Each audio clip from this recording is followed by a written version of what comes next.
उत्तर प्रदेश के जनपद प्रयागराज में गंगा यमुना डेंजर लेवल से ऊपर बह रही है। पानी रिहायशी इलाकों में दाखिल हो चुका है। 15 लाख लोग पानी से घिरे हुए हैं। 2500 गांवों में पानी घुसा हुआ है। सिर्फ नाव ही सहारा है। इस वीडियो में प्रयागराज में बाढ़ पीड़ितों के दर्द पर विस्तार से चर्चा होगी। नमस्कार, मैं हूं रजनीश यादव, आप देख रहे हैं लोकमत हिंदी। प्रयागराज में गंगा यमुना का पानी 15 दिन पहले शहर के अंदर दाखिल हो चुका था। 7 दिनों से गंगा और यमुना डेंजर लेवल से ऊपर बह रही हैं। गंगा से सटे 15 मोहल्ले ऐसे हैं जहां घरों के ग्राउंड फ्लोर डूबे हुए हैं। लोग पहली और दूसरी मंजिल पर सामान के साथ शिफ्ट हो चुके हैं। करीब 5 लाख लोग बाढ़ के पानी के बीच फंसे हुए हैं। ऐसे में घरों में खाने पीने के सामान की स्टोरेज भी खत्म होने लगी है। गुजर बसर के लिए लोग छतों पर बसेरा किए हुए हैं। उन्हें बारिश परेशान कर रही है तो दूसरी तरफ लोगों को चोरियों का डर सता रहा है। अनाउंसमेंट करके लोगों को अवेयर किया जा रहा है क्योंकि खाली पड़े घरों में चोरियां हो रही हैं। चोर भी नाव पर आ रहे हैं। वो लोग ताले तोड़कर नाव पर ही सामान चोरी करके ले जा रहे हैं। बाढ़ में फंसे डीएलएड छात्र खाली पड़े घरों की निगरानी कर रहे हैं। हालात ये है कि बाढ़ में फंसे परिवारों को पीने लायक पानी भी नहीं मिल रहा है। किसी तरह बघाड़ा, सलोरी, नागवासिक, राजापुर, बेला, कछार में नाव के जरिए पीने का पानी पहुंचाया जा रहा है। लोगों को बाढ़ में पीने का साफ पानी नहीं मिल पा रहा है। दिन का वक्त तो ठीक है मगर रात में बिजली नहीं होने से हादसा का डर बना रहता है। बाढ़ से पीड़ित राधा ने बताया कि सामान ऊपर की मंजिल पर शिफ्ट करते करते ही बाढ़ का पानी अंदर घुस गया था। पहली मंजिल तक पानी ही पानी है। गृहस्थी का सामान छत पर बांधकर रखा है। घर इसलिए नहीं छोड़ रहे हैं क्योंकि चोरी बहुत हो रही है। हमारे परिवार में और भी लोग थे, उन्हें राहत शिविर में भेजा गया है। हम सुरक्षा के लिए यहीं बने हुए हैं। वो लोग रोज खाना और साफ पानी यहाँ तक लाते हैं वरना हम भूखे ही मर जाएं। उन्होंने कहा कि प्रशासन की तरफ से ज़्यादा कुछ नहीं किया गया है।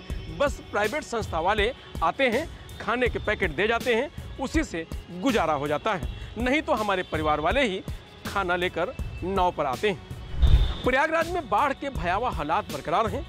शहर के 15 मोहल्लों में 1 से लेकर 2 मंजिल तक पानी भरा हुआ है। शहरी इलाकों में करीब 100 से अधिक नावें चल रही हैं। इसके अलावा एनडीआरएफ, एसडीआरएफ, जल पुलिस, बाढ़ नियंत्रण की टीमें रेस्क्यू में लगातार जुटी हुई हैं। बता दें कि 3 लाख प्रतियोगी छात्र रूम, लॉज, हॉस्टल छोड़ गए हैं। 10,000 परिवार घर छोड़ गए हैं। कई हजार परिवार 2 मंजिलों से सामान समेत छतों पर बसेरा कर रहे हैं। बाढ़ के पानी में डूबने से लोगों की मौत हो रही है। बाढ़ में पानी में हादसे होने लगे हैं। अशोकनगर नवादा में रहने वाले अशोक कुमार कुशवाहा बाढ़ के पानी के बीच सामान लेने निकले थे। एक जगह उन्हें गड्ढे की गहराई का अंदाजा नहीं हुआ, वह गिरे तो पानी में डूब गए। इससे उनकी मौत हो गई। घर वाले उनका इंतजार ही करते रह गए। दूसरा हादसा करेली में हुआ। गड्ढा कॉलोनी इलाके में रहने वाले मोहम्मद अकरम मजदूरी करके अपने परिवार का भरण पोषण करते थे। गड्ढा कॉलोनी पिछले कई दिनों से बाढ़ से प्रभावित है।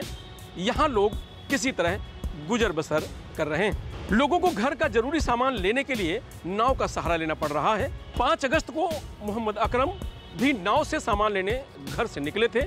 वह पहले अपने भाई के घर गए और उनसे कुछ पैसे लिए। इसके बाद वह सामान लेकर नाव से घर लौटने लगे लेकिन घर नहीं पहुंचे। कई घंटे तक घर नहीं पहुंचने पर परिवार वालों देर रात सूचना पुलिस को दी। 6 अगस्त को यमुना का जलस्तर कम होने पर अकरम का शव घर से थोड़ी दूर पर पानी में तैरता दिखाई दिया। बाढ़ का पानी जहां पहुंचा है उसमें छोटा बघाड़ा, बड़ा बघाड़ा, बक्सी बांध, सलोरी, राजापुर, नेवादा, दारागंज, सदियापुर, करेलाबाग, शुक्ला मार्केट, बक्सी, बंधवा, शिवकुटी आदि इलाकों में नावें चल रही हैं। बलुआ घाट, बारादरी और उससे जुड़े 1 दर्जन मोहल्लों में अभी भी पानी भरा हुआ है। धरवाई, हाफामऊ इलाकों में उपकेंद्र में पानी भर जाने से 40 गांवों में कई दिनों से बिजली नहीं आई है।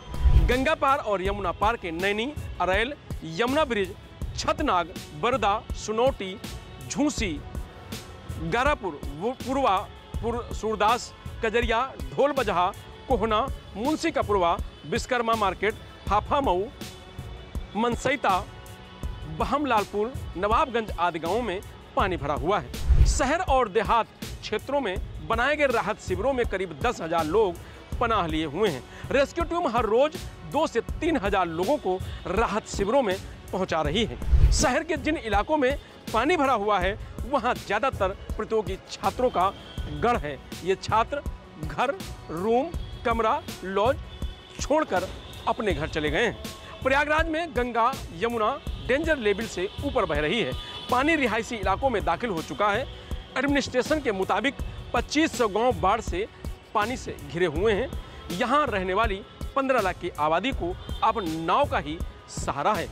बाढ़ की वजह से 7 अगस्त तक स्कूल बंद कर दिए गए हैं। सुनिए बाढ़ पर प्रयागराज जिलाधिकारी का क्या कहना है।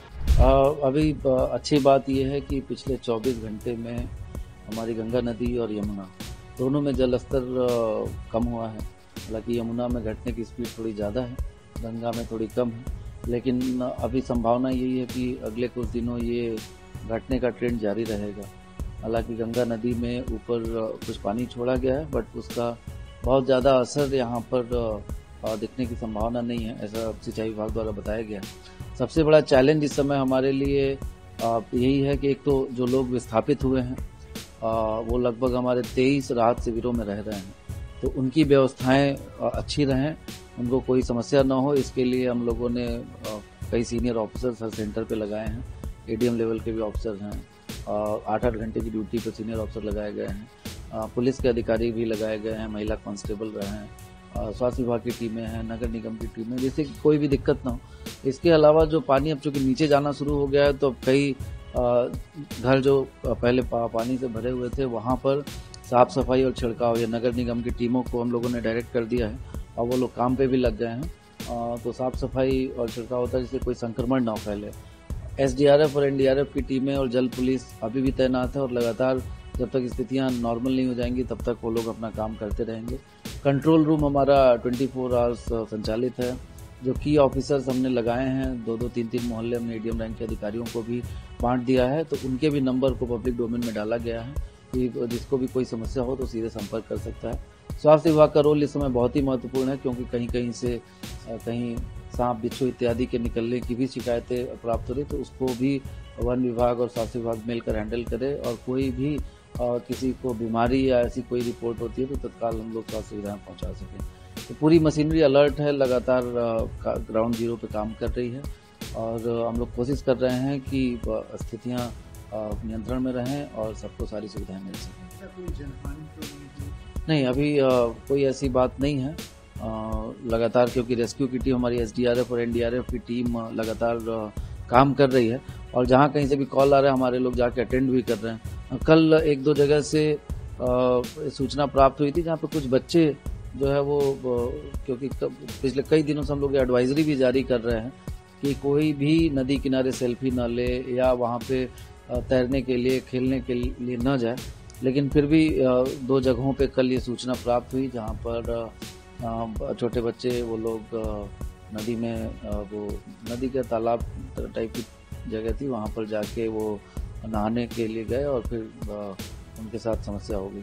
तो मैं आपके माध्यम से सबसे अपील करना चाहूँगा कि ये आपदा का समय है, तो आपदा में बहुत ही अलर्ट हमें रहना है और सबके सहयोग के लिए हमारी जो टीमें हैं, जो स्पेशलिस्ट हैं, एसडीआरएफ हो गया, एनडीआरएफ हो गया, जल पुलिस हो गई, उनके सहयोग के बिना पानी में न जाएं। अगर किसी को घर से निकलना भी हो तो हमारे कंट्रोल रूम पे फ़ोन करें, हम लोग तत्काल नाव, हमारे पास पर्याप्त संख्या में नाव हैं, चाहे वो शहरी क्षेत्र हो या ग्रामीण क्षेत्र हो, तो किसी को भी अनावश्यक रिस्क लेने की आवश्यकता नहीं है।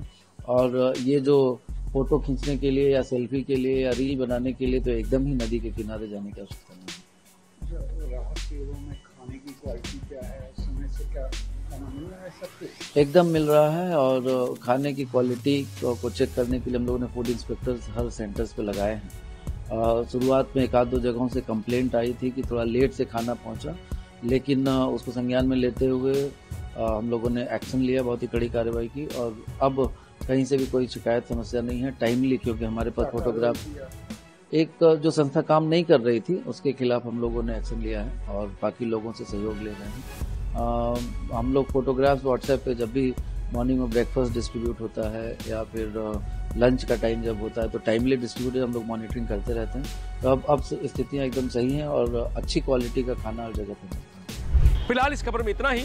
आप देखते रहिए लोकमत हिंदी। नमस्कार।